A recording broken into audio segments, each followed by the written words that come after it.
And we're live. Let's give a minute for everyone to get in, and we'll invite Brenton in too.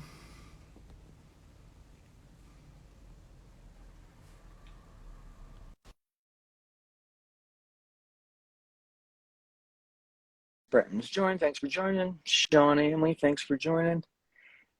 Jake, thanks for joining. All right, there he is. Hey. What's up, man? What's going on? Oh, you know. No. Actually, I was just hanging out with my friend, which was cool. Oh, nice. So, yeah. Angel, thanks for joining. The Blow Show, thanks for joining. Oh my goodness. So I have eye issues. So if I read your name wrong, I apologize in advance. SPM21916. Thank you for joining. All right. I'm just going to read something, a little quick something off the top, and then we'll get going here. All right, man. All right. Hello and welcome to the Bellwether Virtual Livestream, where we discuss music, the local Lehigh Valley, PA scene, bands, social media, and more. Today is Wednesday, April 19th. My name is Mike, and I'm the vocalist, guitarist of Bellwether Ritual. Hope you had a good week. We have a show coming up May 13th at Jabberjaws with a whole bunch of cool bands. Fukang Walker, DHR, Galaxy Has Eyes, and Typhoid Rosie. That's Josh from Evil Empires putting that together, which is awesome. So we're looking forward to that. And this week we have Brenton Nicholas. He is an audio engineer and he is working out of Soundmind Recording Studio in Stroudsburg. He spent some time doing that in Nashville as well. And most importantly, he's the new drummer for Bellwether Ritual. So it's going to be great to get him on here and just kind of, run through all the musician questions and learn a bit more about him. So we'll talk about all that and more. Brenton, welcome to the live stream. How you doing, man? Thanks, man. Doing well. How you doing? Yeah, doing well. Idle Existence, thank you for joining. Point Epotamus, thank you for joining. Sheer135, thank you. I think I got everyone. All right, man. So yeah, you just joined how long ago? Maybe like 4 or 6 weeks. I was trying to think, when was our last gig? Um, I think I officially joined in February, so it's been about almost 3 months Really? or something like that. I Oh, think all so. right, cool. It was only Man. about 3 weeks after I joined that we did that Oh, first show. oh yeah, you're right. Because you had to learn all the songs Yeah, I in a did. compressed time. I had Yeah. to learn Yeah. 12 songs in 3 weeks. That was Yeah. fun. Angel says it's February 24th. Thank you, Angel. Old Timer 52, thank you for joining. Whiteger1717, thank you for joining. Sorry if I butcher your names in advance. Yeah, so actually, why don't you start there? Like, I know the answer to this question, but I'm going to ask you instead. Ask you so you can answer for everyone else's. But like, what's your secret to trying to download all that information to play Um, a show in a short amount of time? I'm a big advocate of writing lead sheets. Yes. It's a very I guess jazz musician kind of thing to do is to write lead sheets. And I'm not a jazz musician, but but it's definitely come in handy is not only knowing how to read music, but to write and read lead sheets. Mm-hmm. Make it very easy to be able to play those 12 or so songs in that short amount of time. I gotta say it's been great too. Like we'll be working out a song and you'll be like writing everything in your notebook and then Yeah. you can just call things out. It's awesome. It's such a like relief on one hand to like not have to just straight up memorize everything. So that's great. So did you go to school for music? I did. I went to I went to school for 2 years for music. Went to Penn State, was a Okay. music major for 2 years, and then I moved down to Nashville and finished my education apprenticing in a recording studio down there. That's awesome. So what like you were like a recording engineer like track in school specifically? At Penn State. Yeah. Yeah, I was a music technology Oh, major and percussion performance as well. But and then were you actually? I didn't even ask this. Usually, the first question is like, were you born and raised in the area, or did you move from outside? no, I'm born and raised from Central Oh, PA, from oh, cool. Harrisburg. Yep. Oh yeah. Well, actually, we're gonna start trying to book out there again too. So that'll be cool. Yeah, definitely. Get back out to the homeland.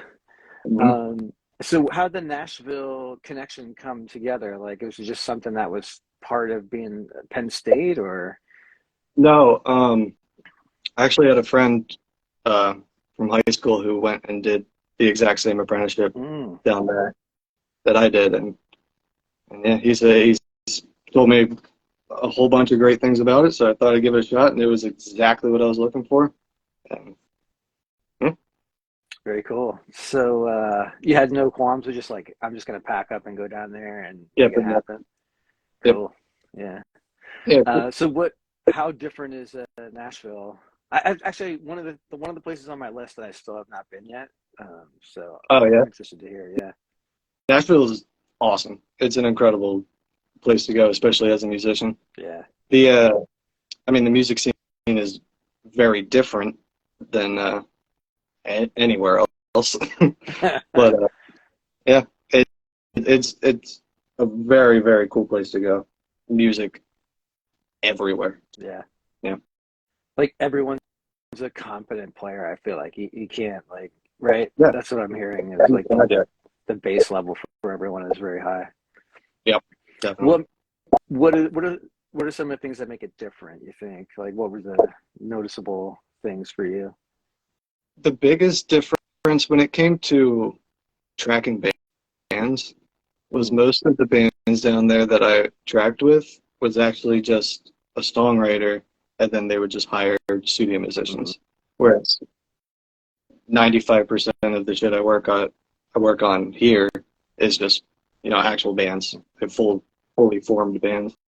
So mm. that was the biggest difference was you had a different group of musicians every time, even if you were working with the same songwriter or producer. So that was definitely unique. And so, what do they have you do when you first got down there? Were like, just are you throwing mics up, kind of? Yeah, the entry level Yeah, stuff, learning yeah, how signal flow works in the studio and all that stuff. How to make coffee, you know. yeah. That's like one of the staples, right? And then, what was I gonna?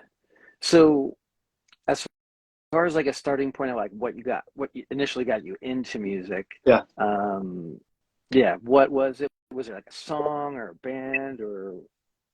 you know, I really don't know. I started doing music when I was in elementary school. I was very young, and I don't come from a very musical family. I mean, That's my awesome. dad played trumpet in their younger years, but that's pretty much it. Um, but for some reason that I don't remember, in elementary school, I just wanted to start doing music. Just, I Hmm. wanted to join band in school, and but the reason I wanted to join, I don't know, I don't remember. But the reason I started playing drums particularly is actually a pretty funny story thinking about it now. When it was time to like pick an instrument, I think it was like second or third grade or Yeah. something. I really wanted to play the clarinet, but All right. I couldn't because I had like some orthodontic work going Yeah. on, so I couldn't play any wind instruments. So they're like, "You can play the snare drum." All right, cool. I And think. it's just funny to think how different shit would have turned out for me if I Yeah. didn't have a fucked up mouth. I have one right now too. It's no fun. Yeah. But yeah, I used to play saxophone too, and it's similar thing where I don't know. After a while, I was just like, it's nice to play an instrument where you can play and accompany yourself at the same time. Yeah, definitely. Yeah. Um, Plus, it kind of went. I don't want to say out of style, but the popularity had definitely waned there. Yeah.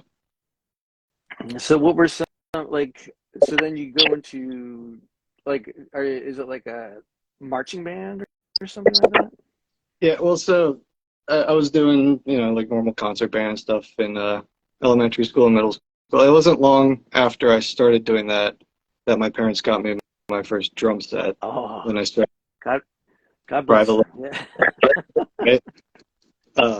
So I started taking private lessons for drum set, and then in high school, I did really turn my attention to doing drumline, doing marching percussion. Yeah. Um, that kind of absorbed all my time for those 4 years. Hmm. It was definitely worth it. I mean, it definitely helped me develop my percussion abilities because it The is a very, rudiments. Yeah. yeah, it's very rudimental, very Yeah. technical. So, Yeah. Real quick, Chris, thanks for joining. Lisa, thanks for joining. Deep Deep Dig Pizza, thanks for joining. Um, so, and then from there, like, when is the first time you were like, all right, I'm gonna try to join? Because I had a group of friends. I was in a band in high school too, and a big group of my friends were the drummers, and we had this whole it's like a Scottish. We were like copied after a Scottish band, and they had all these yeah, bagpipe drum things. It was pretty cool.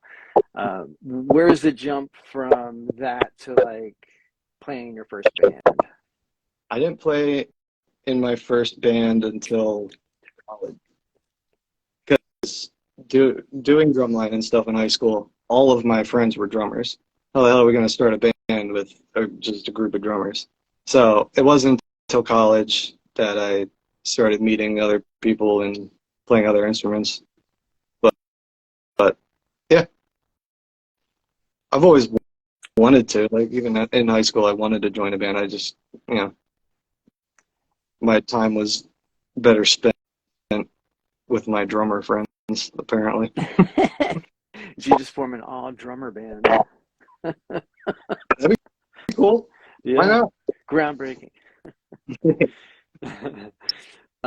Shit, I was gonna ask. I had another question I wanted to ask you, and I just can't remember what it was. Oh, I feel like one of the biggest parts of band is just finding the right people, um, and or in finding any other people who are like, yes, I'm willing to do this on Tuesday nights, for whatever. It's cool to find other people who are into it as much as you are. Um, so I guess maybe from our point of view, like having you come in, you can definitely there's always like there's a chemistry thing, right? And Yeah. it's always like changes things up. Um, yeah, I guess what do you look for in another player? Are like there things that you keep your ear out for? I mean, definitely, I don't want to sound like pretentious or anything, but like an actual understanding of Yeah. music is a great. Um, but no, it's really just it really boils down to common interests. Definitely, a similar taste in music Hmm. and uh, and just playing styles that meld well together. Yeah. Yeah. I always feel like no matter what, you just have to get in there and jam and Right. see what happens. Hmm. Not gonna until you're playing together. Yeah. You bring up a good thing about being able to like speak the musical language because I think you can communicate a lot more information, Absolutely. yeah, deeper and quicker, yeah, Yep. just by rattling some things off. Yep.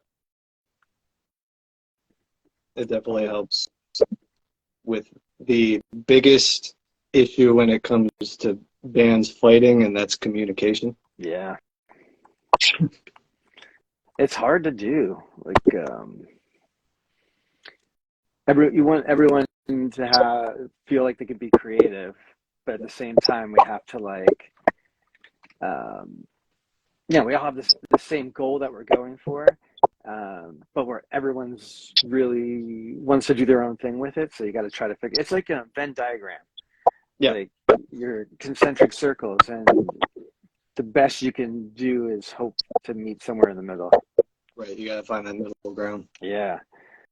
Um, so when you start working in the studio, you see like a lot of bands come in, and I'm sure there's various results depending on numerous factors there. What would the advice you would give to a band who might be going in the studio for the first time?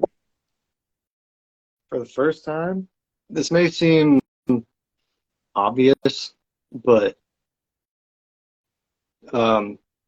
be prepared. Know your parts. Get that notebook Come in with out. no idea of what you want to do, what you want to get done, because time flies when you're in the studio. Mm-hmm. Flies, and I hear musicians say stuff like, "Oh shit, that took way longer than I thought," or "Oh shit, it's already that." I hear that so much just because they aren't prepared for stuff taking way longer than it actually does. Mm-hmm. And you're having a good ass time. Time's gonna go. So come come prepared, know your parts. Like, and I'm not saying that for the engineers' benefit, because I don't mind sitting there for however long with a guitar without a part or whatever. Yeah. But at the end of it, they're always like, "Oh shit, that took way too long." So I think for your benefit, come prepared. It makes a massive difference. Good advice. Off Gangs, thank you for joining, Keith. Thank you for joining. If you have any questions for Brenton, you can always drop them down in the comments there, and we can read them off as well. What other instruments do you play? Because I feel like I see you kind of pick up a few things here and there. I mean, I can fiddle around on a bass a little bit, but most of the instruments that I play or can play fall in the percussion category. Like being a music major, I had to, play marimba and timpani, all that kind of stuff. Cool. Oh, we should use that somewhere. That's interesting. I'd be down. Yeah. It'd be fun. I love, I know this is going to sound weird, but I love glockenspiel. Like, so it'd be fun. Yeah, I like to write, just using MIDI, and then try to write like I wouldn't say classical pieces, but like a little bit more in that vein, where more piano, strings. I like oboe, and glockenspiel is one of them too. It's a cool way to scratch a different itch, with that kind of stuff. Definitely. And you get something you can do on your own too. Like you don't have to. A big part of a band too is just scheduling. Sure. So, yeah, being able to do all of yourself is a little freeing. You don't have to rely on other people's schedules and shit.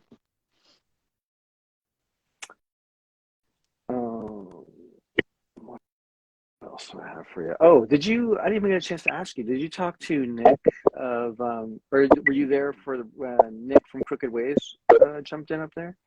No, we had to reschedule the session. Oh, still okay. I thought he got back in there. I don't think he's rescheduled yet, but when he does, I'll definitely talk to him. Yeah, for sure. He was on maybe like 2 weeks ago, and he had brought it up. I was like, oh, that's awesome. Yeah.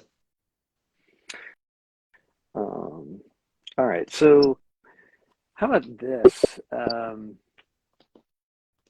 know we talked about it a little bit, but I'm just curious, like, for this band, like, what are you looking, or what interests you, and what direction do you want to go in? I know we've kind of hit you with a whole bunch of just the song ideas and stuff. I'm just curious, like, is there a direction that you're interested in going? Not necessarily, honestly. I was getting tired of, I don't know, that's the wrong thing to say, but I was getting tired of working on other people's shit, and I just started doing my own thing, start putting my own voice out there, and there's not a particular way I want to go with it. I was just looking for that event, and I mean, once I met you guys and started playing with you guys, it lined up pretty well. Yeah, timing's everything too, right? It's like such a big part of it. It's crazy. Yep. I forget what someone said, like, what was the saying? Luck is opportunity meeting preparedness. I always like that one. So, like, from a songwriting perspective, you get to come in and see a lot of, like, due to your work, you come in and see a lot of what people bring in to record and things like that. How much are you like taking notes, like, oh, that was a cool idea, or something like that? Yeah, I've definitely picked up a lot of mental notes on different people's perspectives on music, different people's writing styles, and it's cool to see for sure. And I can't say it hasn't affected my own in a little bit. Yeah. But yeah, no, it's really awesome being able to work that closely with a variety of different musicians and just see how they tick, and Mm-hmm. it's awesome. And like be creative together. I always feel like there's like it's weird. I always feel like there's this kind of thought that everyone does everything equally and everyone chips in. And there are definitely bands that are like that, Yeah, but it's more than likely than not there's some people who are really good at this or some people who are really good at that, and then you kind of pool all those skills and talents together. Yeah, can you maybe just talk about that a little bit? Do you see people, is there like a style of band like that that you see more, like where one or two or whatever people are like driving and other people are along for, not along for the ride, but like, right. there's different, I Take don't it know, back. there's always different kind of combinations of people. Yeah. I definitely see a variety um, of different bands and how they work when it comes to who's in charge, more or less. But it really always comes out with the same outcome, more or less. Total chaos. Yeah, pretty much. No, I don't see a benefit um, from one to the other. It really comes down to the individual. If there is that one person that is really a virtuoso at everything, let them do it. Yeah. If you need everyone to, chip in and give their viewpoint and everything, then roll with that. Both work. It really just comes down to who you're working with, and everyone's different skill set. But in the end, it always comes out right. Yeah. Like you always try, or me anyway, I'm always like, all right, what are people's strengths? And like, let's try to get them to do that as much as possible. And Yep. hopefully you all have complementary strengths. Yeah. Um, so I don't know, you want to geek out on like recording for a little bit, or do you want to go more like, well, maybe I'll save that one for, let's start with recording and then we'll go into like more band stuff later. Do you have like a philosophy, or like do you like to throw a whole lot of mics up when you're trying to capture, like, say, a drum sound or something like that, or are you like a three mic dude, keep it Mm, simple? Really, it really just comes down to what the project is. Some things will call for different mic setups. Some will call for different um like what preamps I'm using and shit. Like I really try to read what the project needs, and I roll with it that way. I don't do everything the same every time. Hmm. Some things, yes, but um, in that case, not really. Do you have like, is there like a sheet that, or you send out to bands up front, like, are you trying to get like information before they come in? Like what albums they like? What sonically are they going for? Or is it like they just gonna show up and talk about it and set it up and go? Like it's kind of once they're there, we just go, and Mhm. I kind of figure it out as we're going. They kind of figure it out as we're going. What's the average, like, do you usually like just do days where like bands come in and take a whole day? Yeah, yeah. We'll book out like a 10-hour day. 10. Yep, Yeah. that's that's pretty standard. Do you have you worked like a 9 to 5? I used to, yeah. Okay. I absolutely hate Is it it. really? Really? Oh Yeah. yeah, not my thing.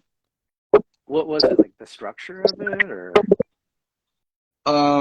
Yeah. I'm not one to. I'm not a very like routine person. Oh, I okay. like switching up on me, and yeah, and I don't like waking up early either. See, I've become an early bird, I think. I Uh, yeah. Madelstein, thank you for joining. And Jack, I'm sorry, I can't read your name right now. Jacob Donald 96, thank you for joining. Any questions for Brenton, you can drop them in the comments and we'll get to them. oh boy. Sorry, my audio is weird. Okay, so I hear you're a big Rush Yes, I am a very very much fan. fan. Yeah. Yeah. So what is it about Rush? Oh God, what isn't there about Rush? I mean, first of all, Uh, Neil Peart is just. okay, that was one of my questions. How do you pronounce his last name? Yeah. I say Peart. I'm pretty Yeah, sure that's how he put it. I think you're right. Yeah, but no, he is just rest in peace. First of all, Amen. Yes. he was just a fucking legend, man. His and not just in drumming. He wrote most of the songs. And And lyrics too, right? yep. Yeah. That's really odd. I Mm, shouldn't say odd. It's just unusual, I guess. yeah, normally people don't let the drummers write for good reason. Well, yeah. But in this case, Yeah. I forget. We had an old drummer, and we had a joke that all he thought, like, if you could listen to his brain, it would sound yeah, like drums, drums, drums, drums, drums. that's most of us. No, I get There, that. yeah, I hate to say there's a type, but it does kind of lean that way. It's totally Yeah. a type. Yep. Geode Riffs, thank you for joining. Hope you guys are doing well. Um, so is there like a initial Rush song that you were like kind of like, oh my God, or like did you hear it on the radio? Actually, I think the very first Rush song I heard was YYZ Oh, okay. because it was on Guitar Hero 2. Oh yeah. All right. And I it's it's weird to say, but I can accredit a lot of my music taste to Guitar Hero. No, But I was kind of expecting like that was one of my questions I had when that first came out because like how many people are going to make the jump to become musicians from this?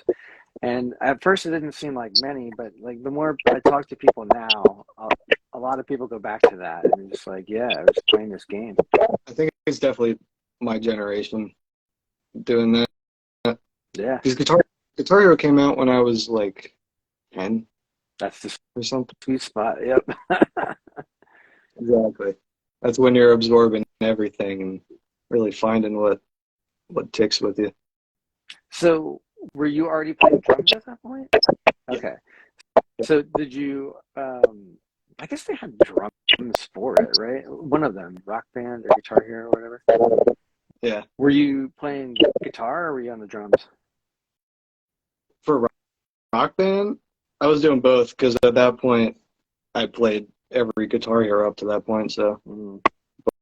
but when Rock Band came out, I of course played the drums and Yeah, you tried just my like slaughter like, spirit on every like right away on it. every song. That's cool. It's an interesting way of like you don't even think of, well, I guess now looking back it seems obvious, but like kind of gamifying the experience. Yeah, Um, it was definitely it definitely made that that whole like rock star kind of facade more accessible mhm. to young little shitheads who just want to shred. Yeah, and luckily there were some good bands they included in there too, because I think Oh my it's God, yeah. interesting. Yeah. So is it the pure thing that like got you into it and hooked? Um, I don't know, just Drums? what's that? Got me hooked on playing drums, or No, like into Rush. Like, was it just yeah, him doing definitely. having yeah so much His being a uh, vision? technicality Yeah, yeah. when it came to playing was something I've never seen before at that point. Um, and yeah, just his writing alone with just for the drum parts, it was just so musical. Mm-hmm. That's something that really appealed to me, was how musical his drum parts were written. Yeah. And of course, having a 28 I piece kit was just gonna say, easier, but did it go like all the way around and like you could do a complete circle? yeah, Yeah, yeah. it's crazy. I think I saw some like top down shots. I was just like, oh my god. I was actually fortunate enough to see them live twice Oh before wow. they. Oh my God, those shows were incredible. Oh, they were so good. Just the wall of sound that those three guys can put out is Mm-hmm. just So I played so good. three a three piece before this, and it was like interesting because there's less room or more room to fill, and Yeah, definitely. yeah, it was always like topic of conversation of like, all right, we need to leave a. I would there was a quote by Prince who was like, if it's a four-piece band, you have to leave room for five because you have the listener or the audience too. So you kind of have to like bake in some space in there Yeah, and let things happen. I thought that was a cool one, I do but like that. totally different experience. Yeah, going from Yeah, three to four. yeah, I do. It's been interesting too. This is my first two guitar band, so Mhm. like having the ability to do that kind of stuff is really cool. I really getting into like harmonies and things like that. No, yeah, that stuff's cool. And you two play well together, so Oh yeah, thanks. Yeah, he's Shane. He was like a real interesting find because we're both more like um, I'd say sim maybe he we like react more so I yeah, think, or I'm not quite sure how to explain it, but yeah, it's been really cool. yeah. So what like when you come in, there's some obviously there's some drum parts and lines from songs. Like, what are you just kind of trying to take it all in? Are you just playing what you feel is right? Like, talk about that a little bit. At first, when I was first learning those songs for that first show, I I just wanted to do them all they were in the recording. Like, Mm-hmm. it was too soon for me to really too much. Yeah, So just wanted to learn them as they were and play them to the recording. But now that I know the songs better, and now that we're writing new stuff, I yeah, can be a little free with putting my own flavor in there. And especially now that we're going to start re-recording some of the drums for the songs. Now I can listen to those old parts and say, okay, now how would I do this? I still don't want to change them very drastically at all because I still want them to, have that same feel. But sure. yeah, I got to put my own little little spin on it. Yeah, definitely. That's why it takes four people. I always feel like you get things you would never expect when it's like, all right, let's try to do something together. Like sometimes someone brings something incomplete, and I'm totally cool with like, hey man, I'll play that. I have no problem with that. It's already done. Like, and then other times like these things just come out of nowhere, like out of a jam. Like we just have an open free jam just to see what happens, and Yep. a lot of good stuff happens. True. Very true. Yeah. So can you talk a little bit about I have an electronic kit. I've fought many drummers over playing it, but it really helps the writing process for us. And When it, yeah, when it comes to those writing sessions, having the electronic kit makes stuff so much easier. mm-hmm. Like, and I've enjoyed doing that so much that I bought. Yeah, And it's right over. cool.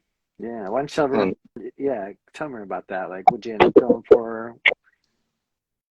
oh yeah, I got a Alesis Nitro. It's nothing crazy. I mean, it's definitely on the cheaper end, but I'm only using it as a MIDI controller because I'm in the process of getting it hooked up to my system where I can use my own sound libraries. Mm-hmm. And eventually, I want to get my actual kit into the studio and get samples of Nice. that. So I'm playing electric kit that sounds like my real one. Yeah. Have you ever like made a sound library before? Yeah. Oh, Yeah, I have a cool. couple. Very cool. Yeah. I think there's a recording studio in Bethlehem that's been doing that recently too. For I forget if they were in collaboration with somebody, but I really like that idea. Mm-hmm. Same with the guitar. Once the modelers got so good that it was hard to tell a difference. It was hard to say, all right, I'll just leave the amp behind because it's so much. There's so many upsides. Yeah, especially Modelers writing. are nuts.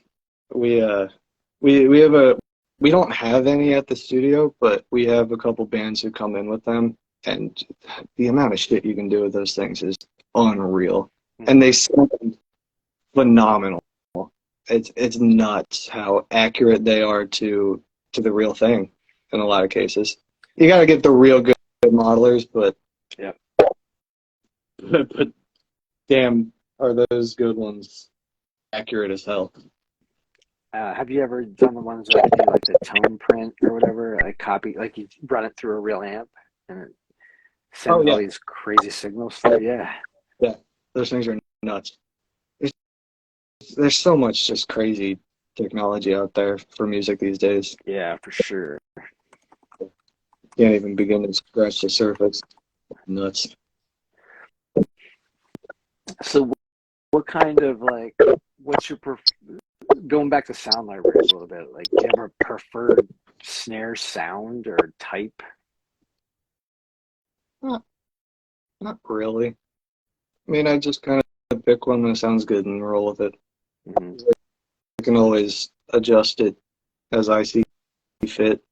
There's not really a set sound that I go for when it comes to any particular drum, but no, I just find the ones that sound good and play those.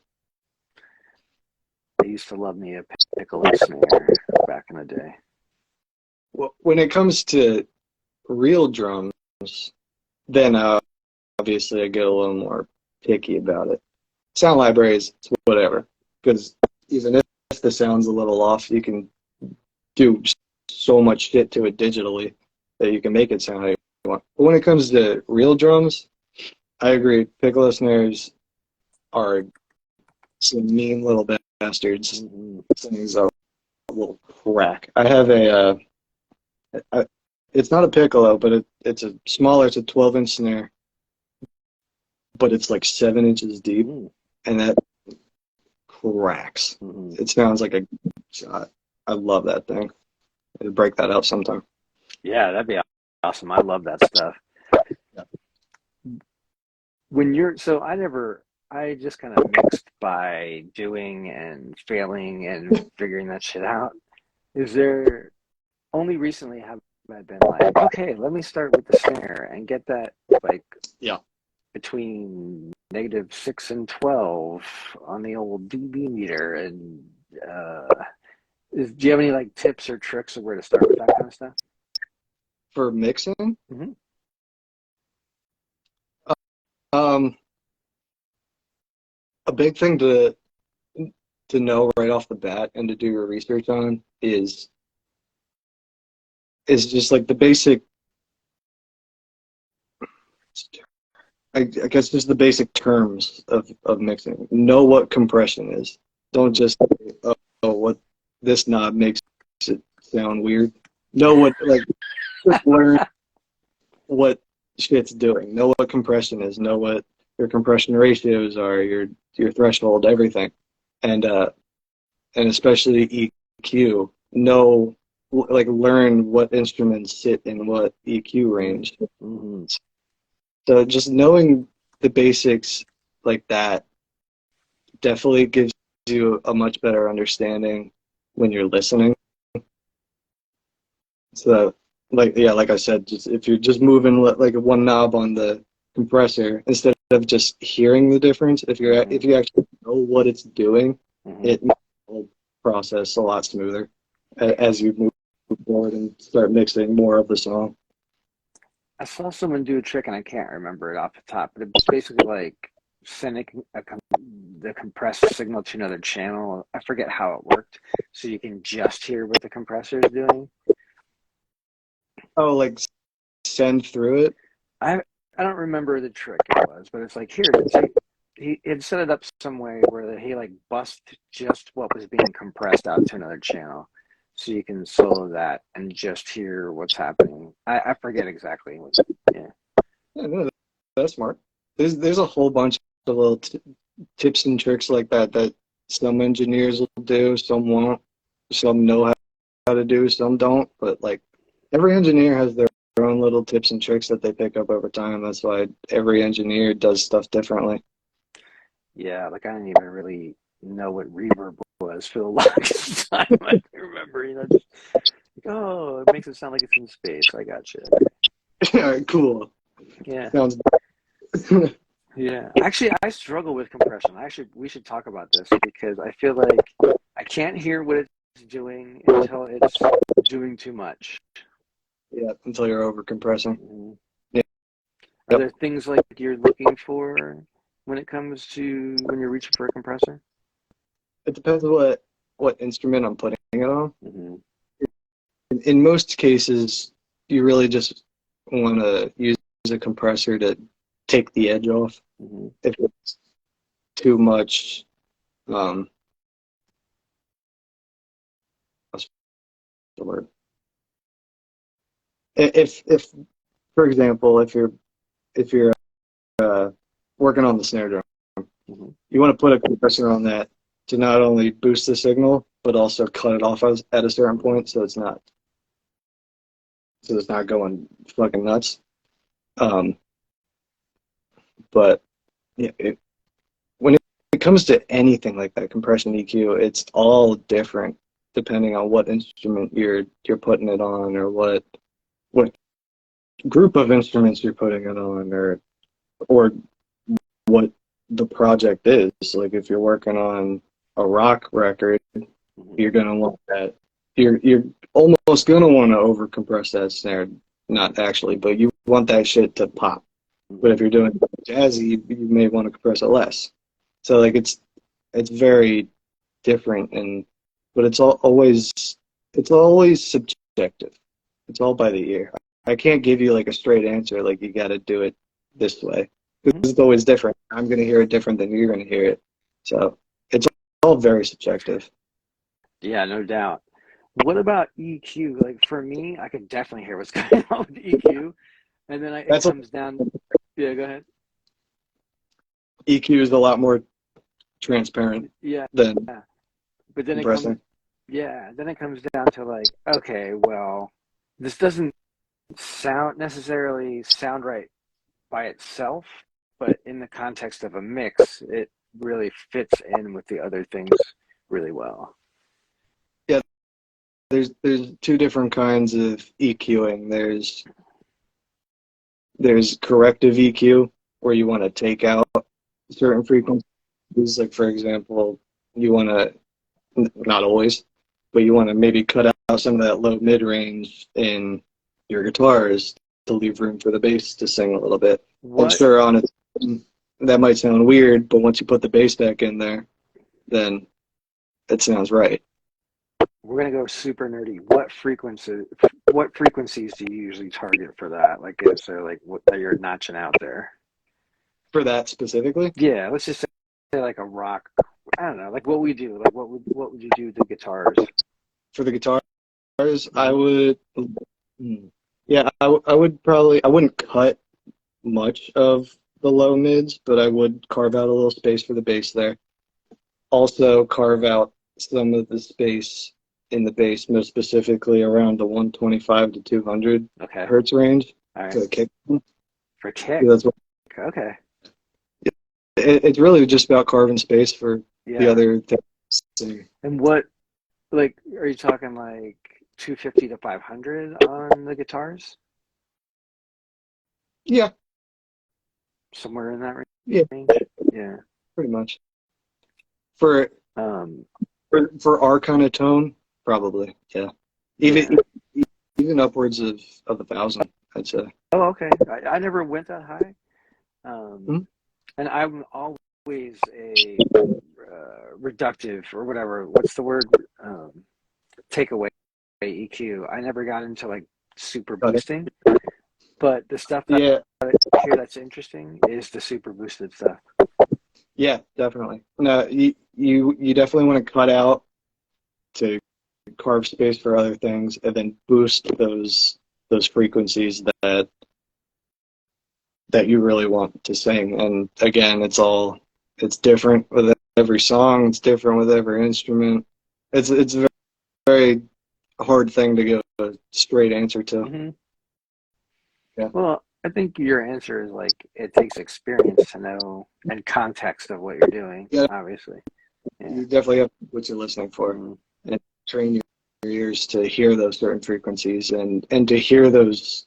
To go back to what you were talking about, to hear those very minor adjustments you're making to the compressor.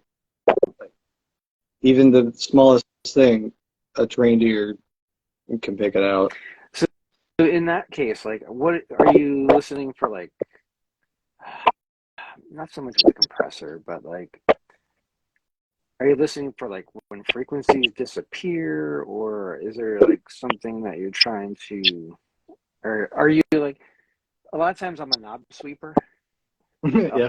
I'll sweep one way, sweep the other, and then try to find that sweet spot in the middle. That's the way to do it, really. It's just it's like you said when we first started talking about this, it's really just trial and error. It's just working at it and seeing what sounds good and what doesn't. And it takes practice. It takes a lot of failing. Yes, but amen. Wrong. Yeah. But Corb Snide and Freshman, thank you both for joining. When you're starting a mix, is there like, I'm gonna go ahead and assume that I'm starting with drums. Generally, yeah. And you're just trying to get the kit to sound good with itself. Yep. I'll literally go part by part. Like, I'll get the kick drum where I want it. Then I'll bring the snare in. Do you start with kick? What? Do you start with kick? Kick, yep. Generally. Do you have like a level that you're trying to hit with it? No, not really. I worry about levels when I get close to the end of it. I just get everything to where it sounds good, and then go from there. Especially levels. What do you think should be the loudest thing in the mix? Oh, man. Vocals. So, louder than the snare? More present than the snare. I don't know if louder is the right word, but more present for sure. because you don't want anything covering up the vocals or stepping on them in any way. That's what people listen to. Mm-hmm. The way I was thinking about it though is drum is very intense, but the time span it's up for is very short. So it's almost like these like stabs over top of it. So it's easier to get that up louder without it overpowering. Well, I don't know if that's true. I don't know. In a way. Depends how much they're playing too. Right. Yeah.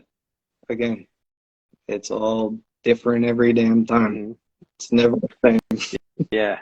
Well, that's the beautiful thing about it too. True. It's like You don't want it. Right. Yeah.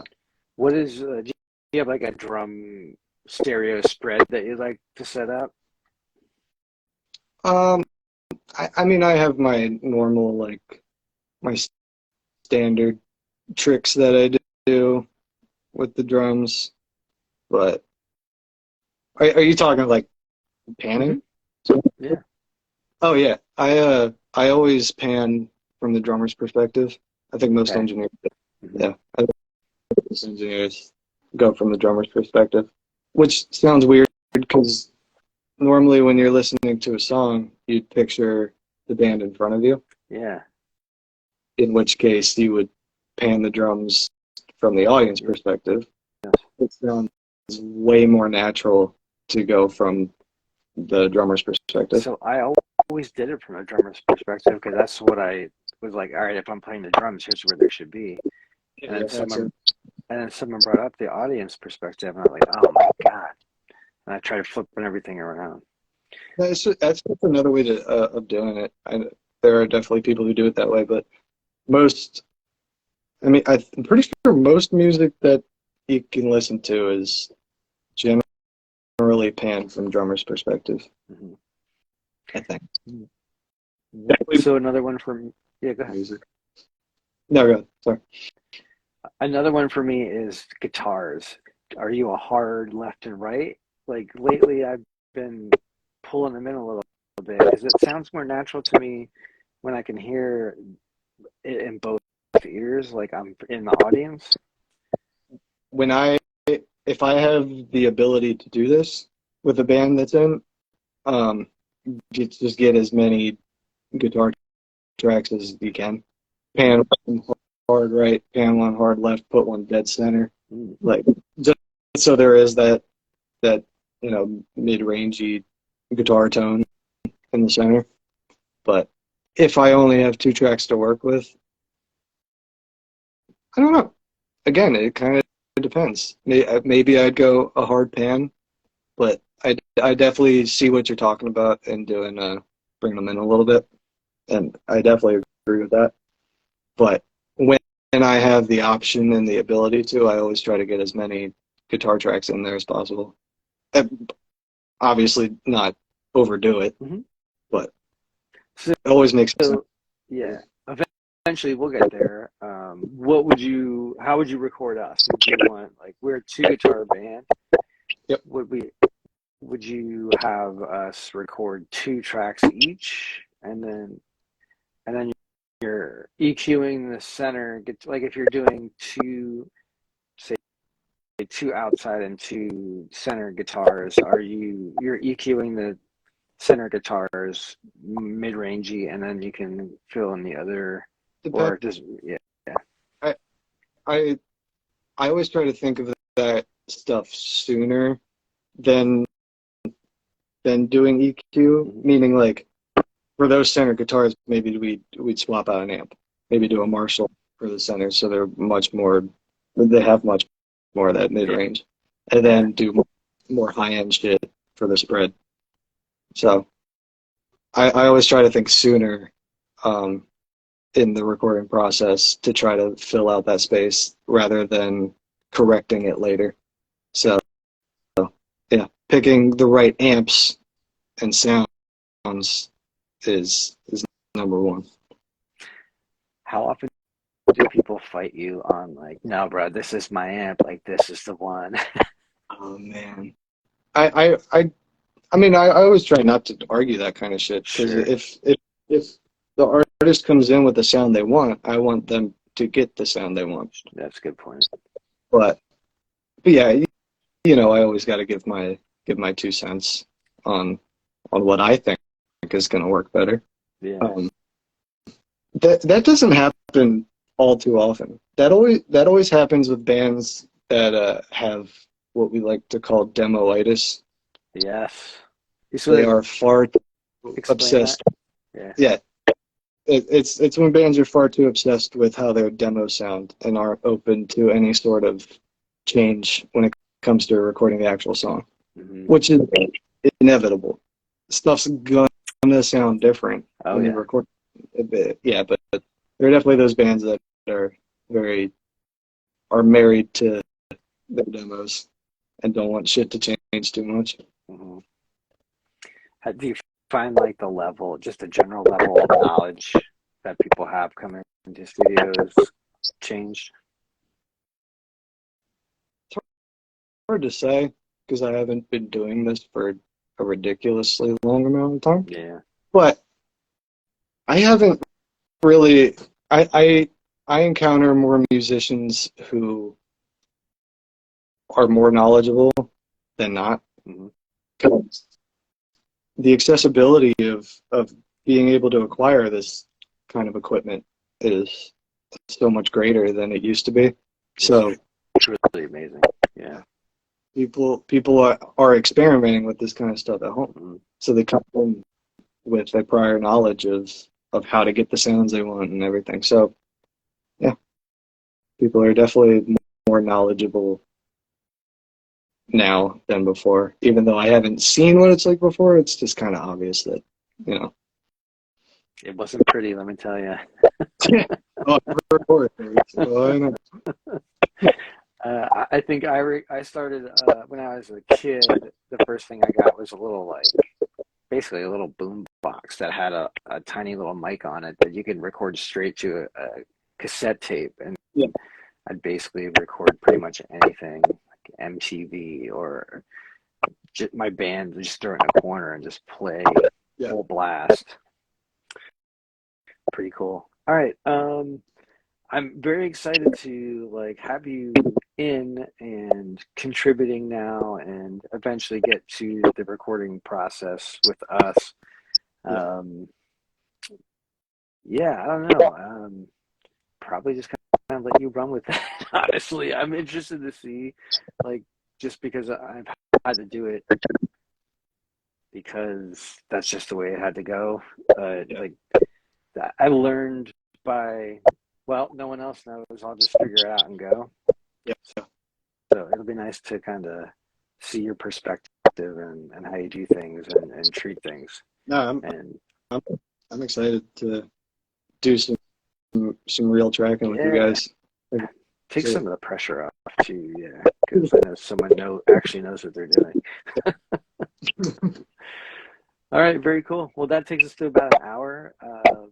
Once again, I just want to thank Brenton for a whole bunch of things. One, jumping in and being a part of this band in a very quick amount of time. So much appreciated, man. And looking forward to what's coming up. We have a show May 13th at Jabberjaws, like we talked about before. Lots of great bands on there.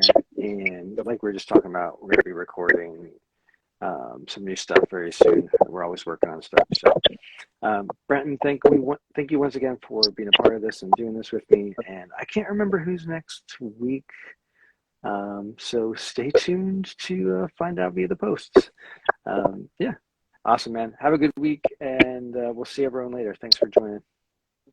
See ya. Have a good night.